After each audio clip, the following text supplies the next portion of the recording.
Sign language interpreter is Naomi Mathu. Let us first have the stories making headlines tonight.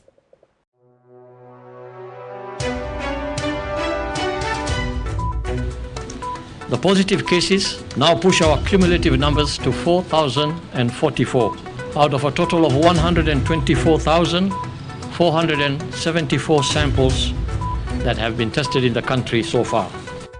27 more people recover from COVID-19.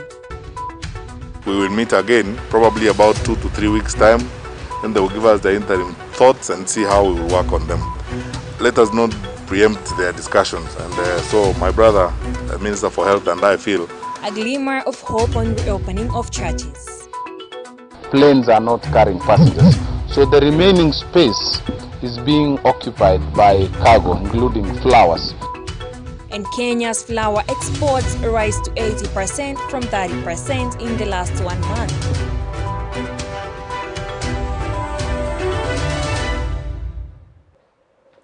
We are starting today's bulletin with coronavirus update, where Kenya has hit a high record for new coronavirus cases today after 184 cases were confirmed in the last 24 hours. Health CAS Rashid Aman said the new cases were recorded from 2,518 samples. 2 more patients succumbed to the virus, bringing the total deaths to 107, while 27 more recovered from the infection. The positive cases now push our cumulative numbers to 4,044 out of a total of 124,474 samples that have been tested in the country so far. In terms of gender, 129 of the cases today are males, while 55 are females. And all of them except 1 are Kenyans. The 184 positive cases are distributed in counties as follows. Nairobi has 111 cases, Mombasa 19, Kajiado 14, Meru 13, Kiambu 9, Busia 6, Nakuru 4, Machakos 3, Kwale, Kisumu, Garissa, Taita Taveta, and Vihiga counties 1 case each. The last county, Vihiga, now becomes the latest county to record a COVID-19 case, bringing the total number of counties so far affected to 40.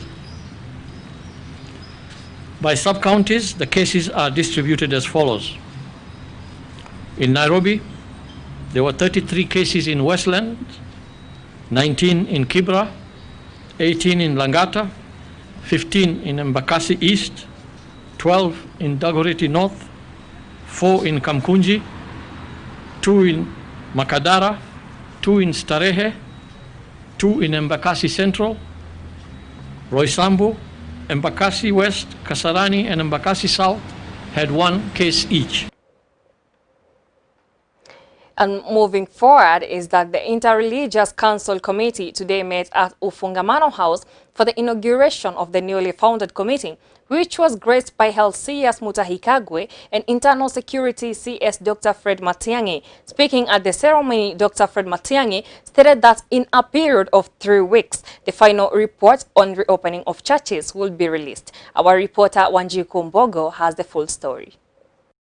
After Kenya was hit by coronavirus pandemic, rules and regulations has been given out to help to curb the spread of COVID-19, especially when it comes to church gatherings. It is a meeting that took place today at Ufungamano House in Nairobi County in an inauguration ceremony of the new Interreligious Council that is set to come up with safe ways of reopening the churches. Today we have CS Fred Matiang'i, CS Mutahi Kagwe, who came in order to inaugurate the new Interreligious Council that has been charged with studying the possibilities and the protocols that will return the public worship in our churches, in our mosques, in our other faiths, so that we can see our country having the worship at the same time observing the safety of our Kenyans.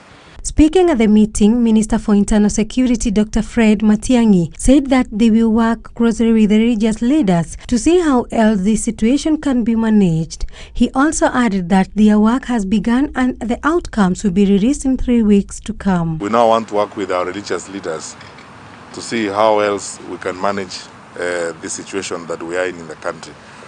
I think it's always wise not to say so much now at the beginning because the work is beginning. I do not want to spend so much time and waste a lot of these wonderful people's time.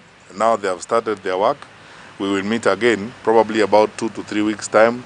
Then they will give us the interim thoughts and see how we will work on them. People are urged to give this committee time to deliberate without interfering. It is stated that this is wise to consult the church and that the Ministry of Health is ready to work with this committee and will provide any data needed to make it easy to hold church gathering easily without corona transmission.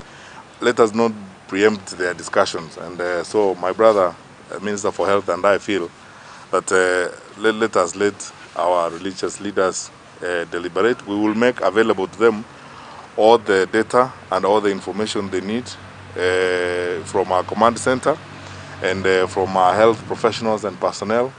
The Minister for Health has graciously arranged a number of professionals who are going to interact with them, and so that in the course of the next 2 to 3 weeks, we can all come to a framework of protocols that we need to open our places of worship, look at the challenges we face in doing that or are likely to face, and how we can deal with them.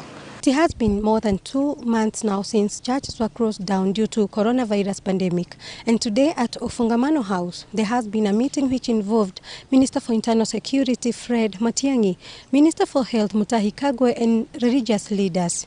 Reporting for Mwangaza TV, Prime News at 9, I am Wanjiku Mbogo. Thank you so much, Angie Kumbogo. And moving forward, 2 hotel staffs were today charged with illegal interception of CCTV footage capturing President Uhuru Kenyatta and ODM leader Raila Odinga while on a night tour of Nairobi Central Business District on June 2nd.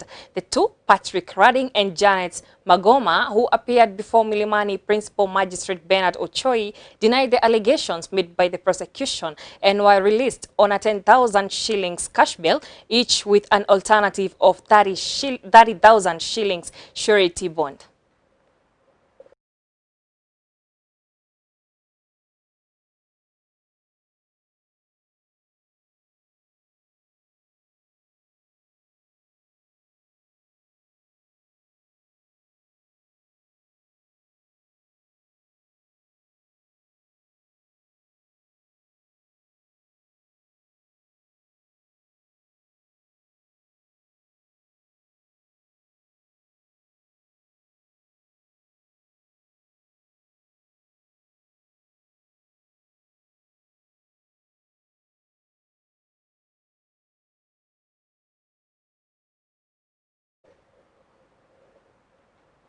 On to other news is that the UN General Assembly today will elect 5 new non-permanent members of the Security Council for a 2021-2022 term, with battles underway for the Western and African seats. This year, Africans failed to continue with its tradition of deciding the candidates of member states, setting the stage for a showdown today.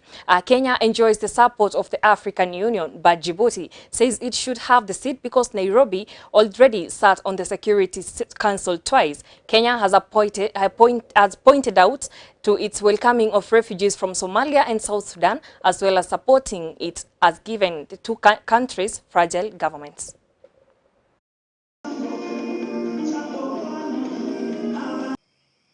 I want to begin by first and foremost thanking the African Union and all the African nations for their support and their belief in Kenya being able to advocate the African cause, the cause of Pan-Africanism, the cause of peace, the cause of global solidarity, the call to multilateralism.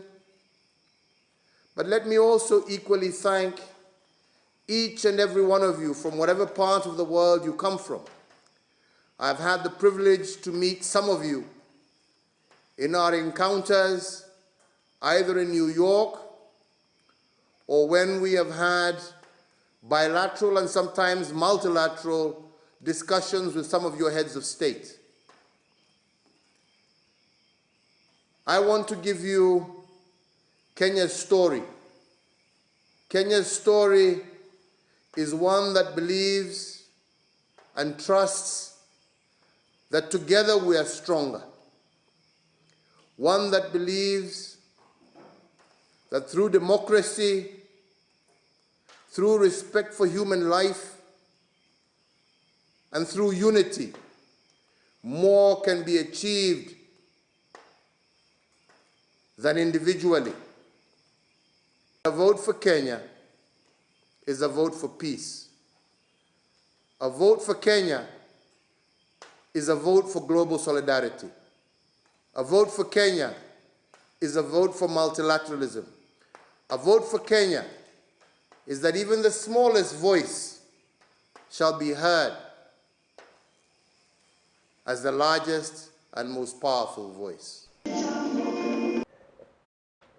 Let's take a short break. We'll be right back after a while.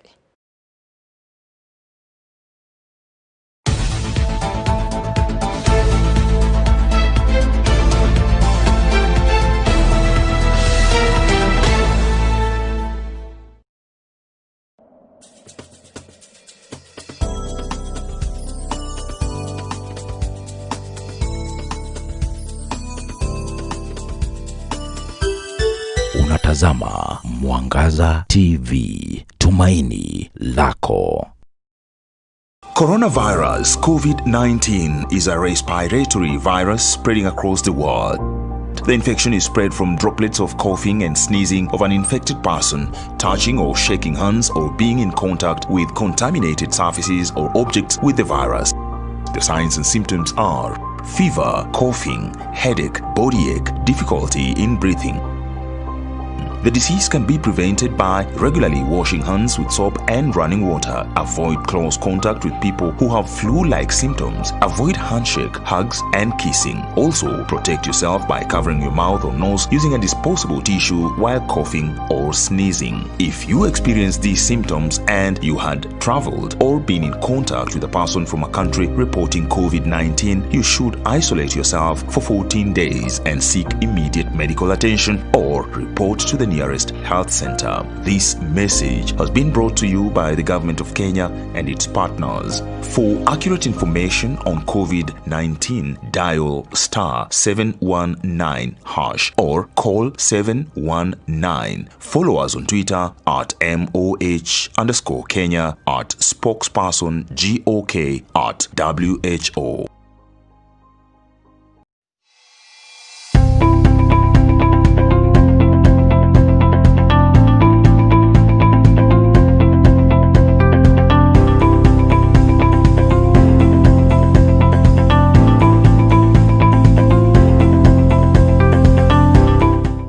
Kwa majina naitwa Ken Gwantai, an innovator, na wazo langu kwa the fellow innovators out there ni kwamba we keep social distance, tuoshe mikono na tuzingatie maagizo ya serikali yote kwa wakati huu mgumu. Naelewa wengi tunapitia magumu, lakini msimu huu wa COVID-19 utaisha na itabindi sote tusirikiane ili tuweze kuangamiza hii janga la corona.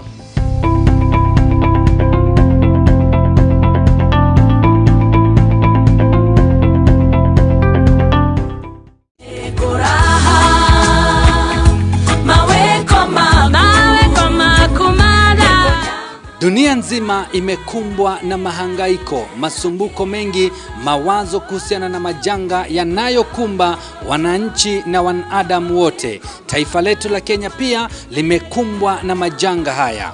Ugonjwa hatari wa corona ama ukipenda COVID-19, mafuriko, nzige, mambo haya yote yamesababisha vifo vya watu wengi, na kote ulimwenguni maelfu wamepoteza maisha. Wakristo nao wakaungana pamoja, makanisa wakiomba kwa sababu ya majanga haya Mwenyezi Mungu akaweza kuyaondoa. Siku ya Alhamisi tarehe 18 mwezi wa 6 mwaka 2020, maombi kwa taifa yataongozwa na maaskofu kutoka kaunti ya Murang'a.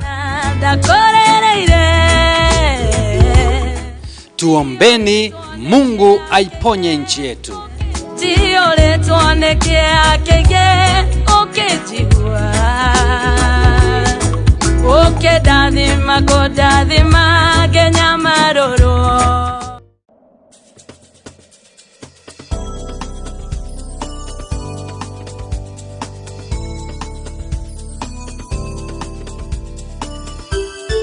Unatazama Mwangaza TV, tumaini lako.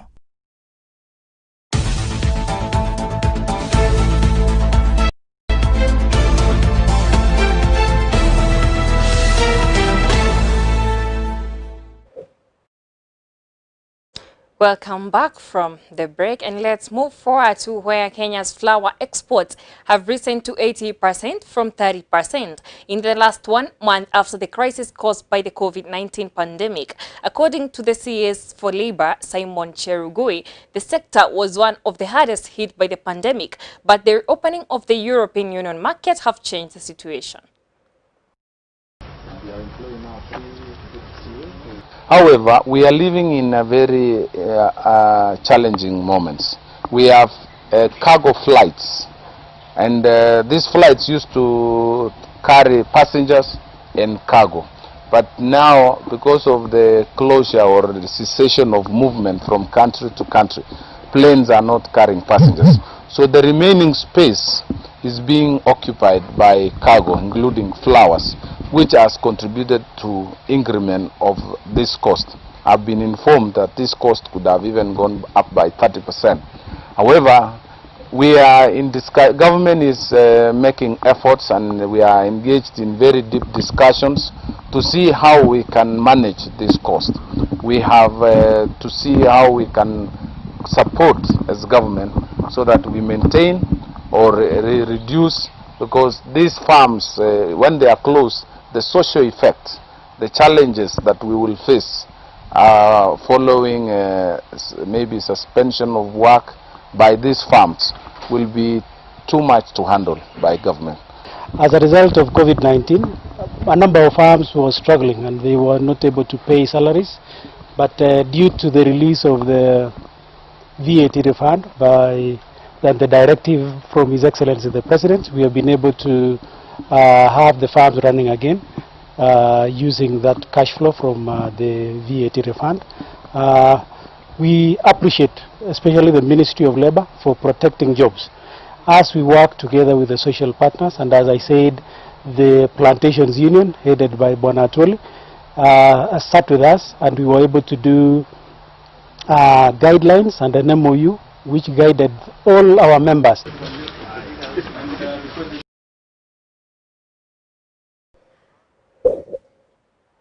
Health workers in Embu staged a peaceful demonstration, blaming county government for turning a deaf ear to their grievances. The workers lamented over several grievances, which include COVID-19 allowances, methods of quarantine, and contracted health workers, among others. The workers also noted that those working at the roadblocks are suffering for county government has not catered for their food, water, and other essentials. Wafanyikazi wa afya hapa Embu County from all different departments tumetokea kuleta malalamishi yetu, sababu tumeandikia wakubwa wa hapa county barua mara kadhaa, wakakosa kupeana respond. Tukatuma professional heads of departments. They held a meeting in the Embu at Embu General Hospital with the county management 2 weeks ago. From that meeting, nothing turned positive. It was actually a war in a meeting. So a number of representatives are frontiered to come and deliver our complaints. Madam Rosa Kaoge has become the master, the professor in everything concerning COVID. Anaweka quarantine wafanyikazi wa afya na suspect za corona.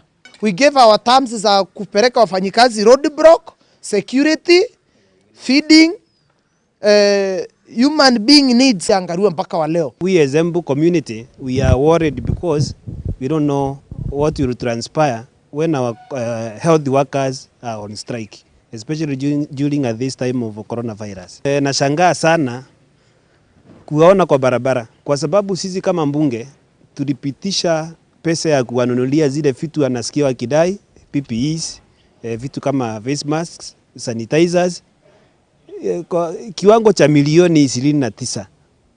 Nashangaa kwa sababu sijui governor na watu wake hiyo pesa wameweka wapi, ilienda ikafanya kazi gani, ndio tuone wafanyikazi wetu wa Department of Health wakiwa kwa barabara na mabango wakiongea maneno ya PPEs na mishahara yao. Tumeongea mambo ya allowances zile za health workers, na hizo unajua hizo tumepewa na national government, so tumekubaliana nao, we engage the national government ndio tujue hiyo allowances zao zimefika wapi, because certainly wamepewa, so it's a matter of watazipata lini, lakini ziko. Wamekuwa na concerns za PPE, wanasema wanataka PPE zikuwe within their departments, so tutakubaliana kesho pia ni department gani hiyo iko very critical.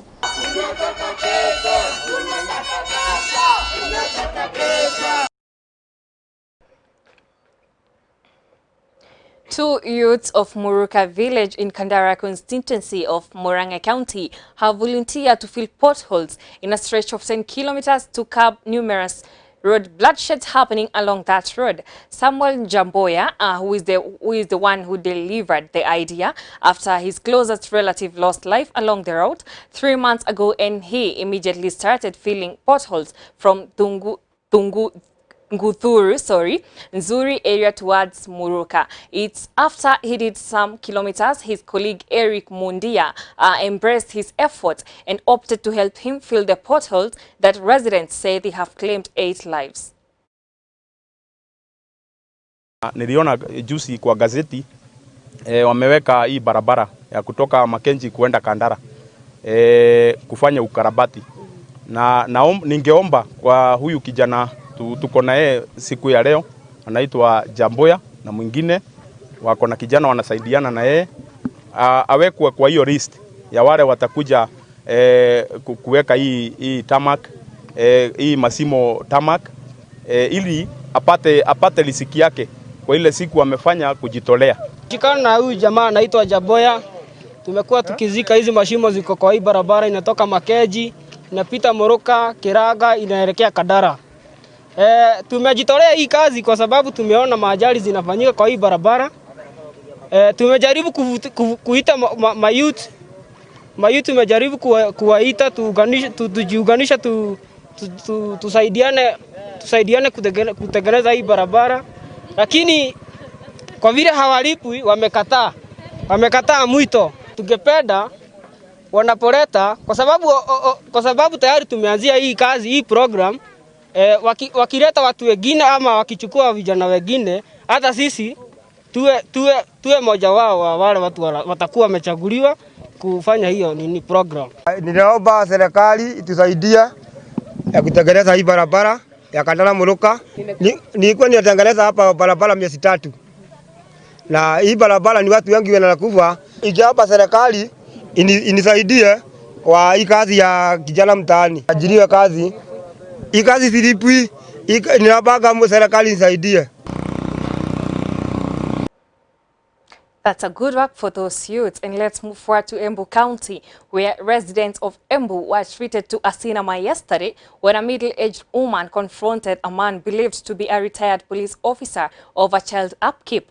The woman, identified as Natasha Nyaga, descended on the man she claimed to have sired a baby with 10 years ago with kicks and blows on the streets of Embu town, just near Children's Office Gate. She accused the man of going against their agreement of paying the child welfare.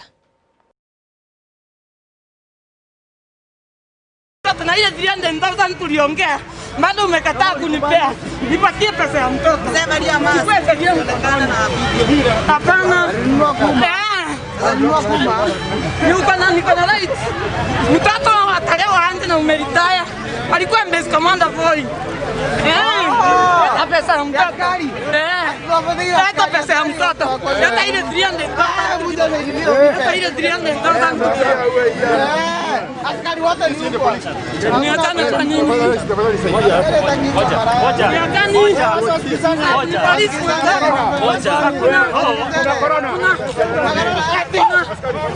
Nimekuwa na warrant.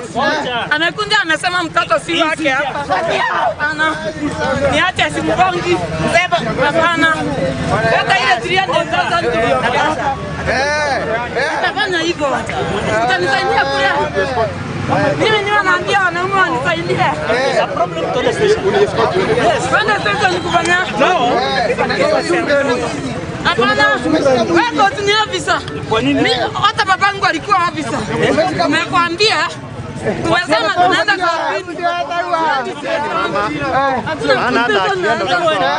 niko mnaji umenipea kwa gani wewe? Lipa. Hakuna kanti.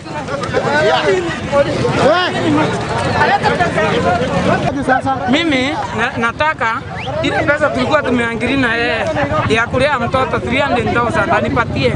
Ama sio hivyo.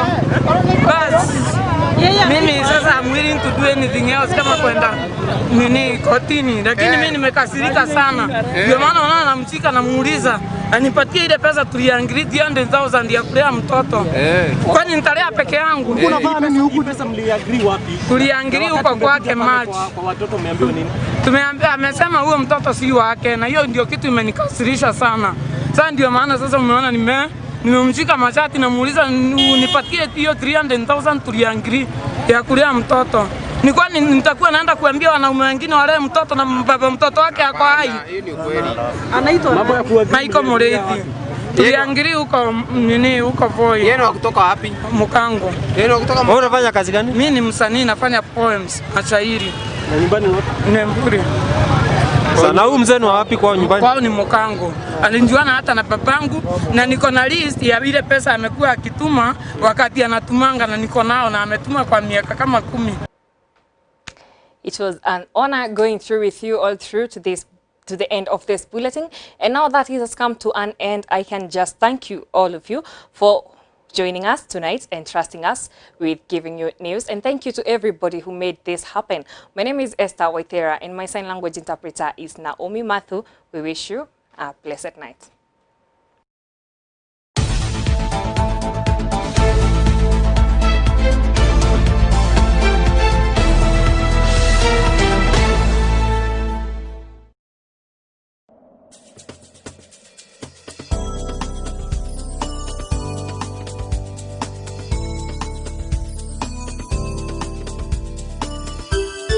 Unatazama Mwangaza TV, tumaini lako. Kipindi hiki kimeletwa kwako na Jewel Purified Drinking Water. Je, ungependa kunywa maji safi na yenye ladha msimu huu ambao kuna tahadhari za magonjwa tofauti? Jewel Purified Drinking Water ndiyo jibu lako. Maji ya Jewel yametengenezwa kwa kuzingatia kanuni zote za afya na sheria. Maji haya yamepitishwa kwa kupitia vipimo mbalimbali